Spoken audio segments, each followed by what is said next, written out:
जब जंग यमामा के मैदान में 700 हाफिज कुरान का खून बहा तो एक सहाबी के जहन में एक ऐसा खौफनाक सवाल आया जिसका जवाब अगर न मिलता तो शायद आज हमारे पास कुरान महफूज न होता। ये उस वक्त की बात है जब नबी सल्लल्लाहु अलैहि वसल्लम की वफात के सिर्फ एक साल बाद जंग यमामा में तकरीबन 1200 सहाबा किराम शहीद हुए, जिनमें से 700 के करीब हाफिज कुरान थे।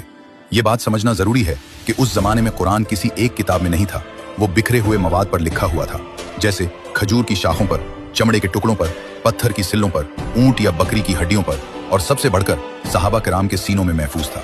जब जंग यमामा की खबर मदीना पहुंची तो हजरत उमर फारूक रजी अल्लाह अन्हु के जहन में एक खतरनाक सवाल आया। उन्होंने सोचा कि अगर इसी तरह हर जंग में हाफिज कुरान शहीद होते रहे तो कहीं कुरान का एक बहुत बड़ा हिस्सा जाया न हो जाए और कहीं कुरान का वजूद ही खत्म न हो जाए। वो फौरन हजरत अबू बकर रजी अल्लाह अन्हु के पास गए और कहा, कुरान को एक जगह एक किताब की शक्ल में जमा कर देना चाहिए। हजरत अबू बकर रजी अल्लाह अन्हु पहले घबराए और कहा, मैं वो काम कैसे करूं जो खुद रसूलुल्लाह सल्लल्लाहु अलैहि वसल्लम ने नहीं किया। ये कोई जिद नहीं थी, ये उस शख्स की एहतियात थी जो दीन में जरा भी बिदत से डरता था। लेकिन हजरत उमर रजी अल्लाह अन्हु ने समझाया, ये बिदत नहीं बल्कि दीन की हिफाजत है, क्योंकि कुरान पहले से लिखा हुआ मौजूद है, बस उसे एक जगह इकट्ठा करना है। आखिरकार हजरत अबू बकर रजी अल्लाह अन्हु का दिल भी मुतमईन हो गया। इस काम के लिए हजरत जैद बिन साबित रजी अल्लाह अन्हु का इंतखाब किया गया। हजरत जैद रजी अल्लाह अन्हु कातिब वही थे, यानी नबी सल्लल्लाहु अलैहि वसल्लम के सामने कुरान लिखते थे। वो हाफिज कुरान भी थे। नबी सल्लल्लाहु अलैहि वसल्लम ने अपनी जिंदगी के आखिरी दिनों में पूरा कुरान एक बार फिर दोहराया था और जैद रजी अल्लाह अन्हु उस वक्त भी साथ मौजूद थे।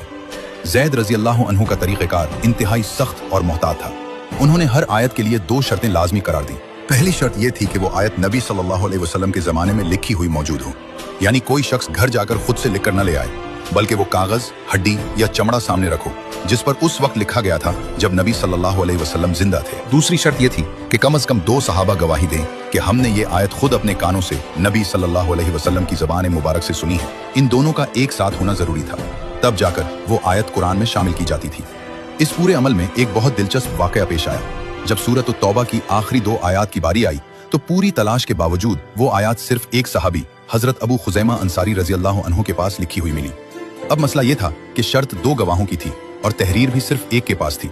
लेकिन यहाँ एक खास बात याद आई। नबी करीम सल्लल्लाहु अलैहि वसल्लम ने खुद अपनी जिंदगी में हजरत अबू खुजैमा रजी अल्लाह अन्हु की गवाही को 2 आदमियों की गवाही के बराबर करार दिया था। ये एक खास एजाज था जो नबी सल्लल्लाहु अलैहि वसल्लम ने सिर्फ उन्हीं को दिया था। इसलिए उनकी अकेली गवाही और तहरीर को काफी समझा गया और वो आयात कुरान में शामिल कर दी गई। बाद में हजरत उस्मान रजी अल्लाह अन्हु ने हजरत हिफ्सा रजी अल्लाह अन्हा से कुरान का वो असल नुस्खा मंगवाया और उससे कई नकलें तैयार करवाकर मुख्तलिफ शहरों में भेज दी।